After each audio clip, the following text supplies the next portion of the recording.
Journey with us to the heart of Southern Africa, where ancient traditions and untold stories come to life. We delve into the rich and vibrant history of the Khoi San tribe, the indigenous people who have roamed these lands for over 20,000 years, a remarkable group whose resilient spirit has withstood centuries of change and adversity. Step into the heart of their society, where kinship ties and communal living create a harmonious balance.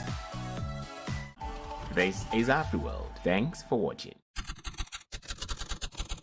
Khoi San or Khoi San is a catch-all term for the indigenous people of Southern Africa who do not speak one of the Bantu languages, combining the Khoi and the San people.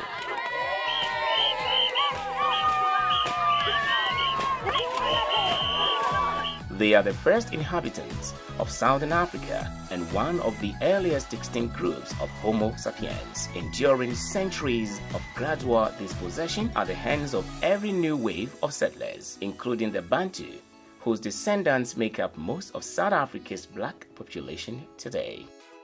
Their roots can be traced back to at least 20,000 years. The San are usually known as foragers in the Kalahari Desert and regions of Botswana, Namibia, Angola, Zambia, Zimbabwe, Lesotho, and northern South Africa.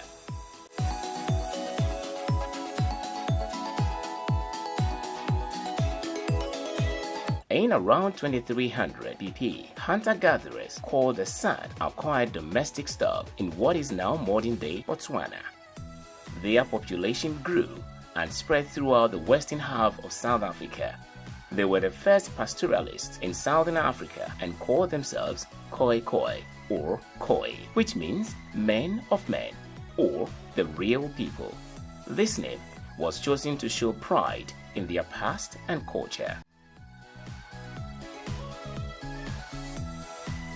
The Khoi brought a new way of life to South Africa and to the San, who were hunter-gatherers as opposed to herders.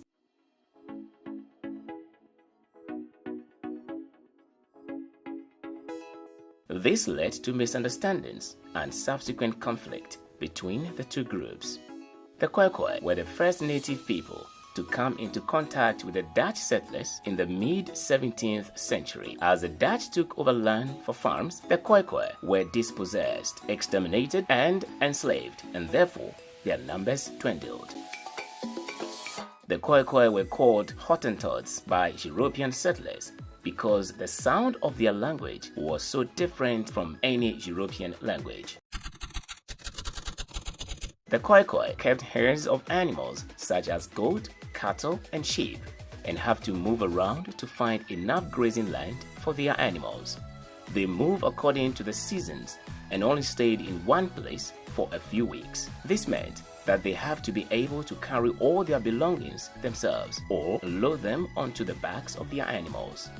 Houses must be very light and easy to erect and take apart. For this reason, they were made of thin poles covered with reed mats.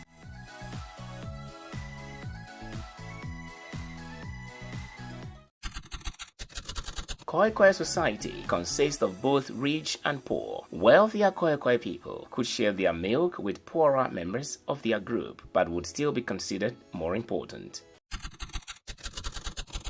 The Khoi San people have a distinct linguistic heritage, characterized by the use of click consonants or clicks, totally different language from those of the Bantu speakers.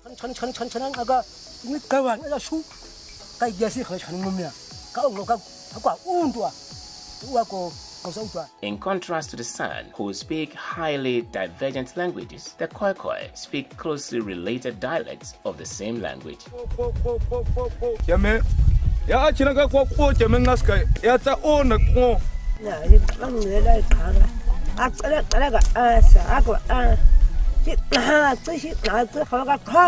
Nama, previously called Hottentot, is the most populous and widespread of the Khoi and San languages. It belongs to the Khoi language family and is spoken in Namibia, Botswana, and South Africa by the Namakwa, Damara, and Hoi. as well as smaller ethnic groups such as the Komani. If you are enjoying this video, why not give us a thumbs up and share to others?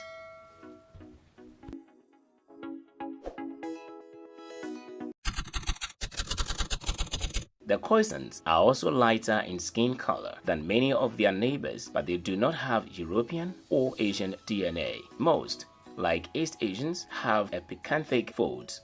So, the question one might ask is, do they have Asian DNA? In fact, it's the other way around. The Khoi Sans are actually far older than any Asian DNA. The ancestors have inhabited that part of Africa long before the first migration of Homo sapiens out of Africa.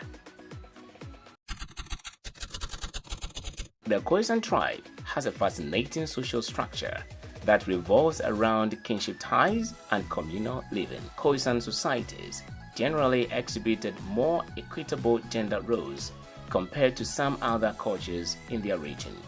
Women and men both held significant responsibilities within their communities. Both men and women participate in hunting and gathering activities. Men often hunted larger game, while women were involved in gathering plant foods such as fruit, nuts, and tubers. This interdependence ensured a varied and nutritious diet for the community.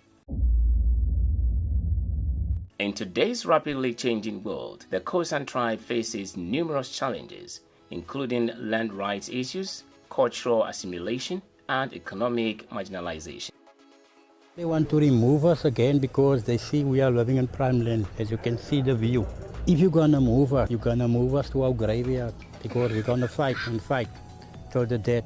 Because you moved my foreparents, now you want to move us also. However, there are inspiring efforts underway to preserve their cultural heritage and empower their communities. I hope you have gained a deeper appreciation for their ancient traditions, resilience, and cultural contributions. Let's continue to celebrate and support the diverse indigenous communities around the world, ensuring that their stories are cherished for generations to come.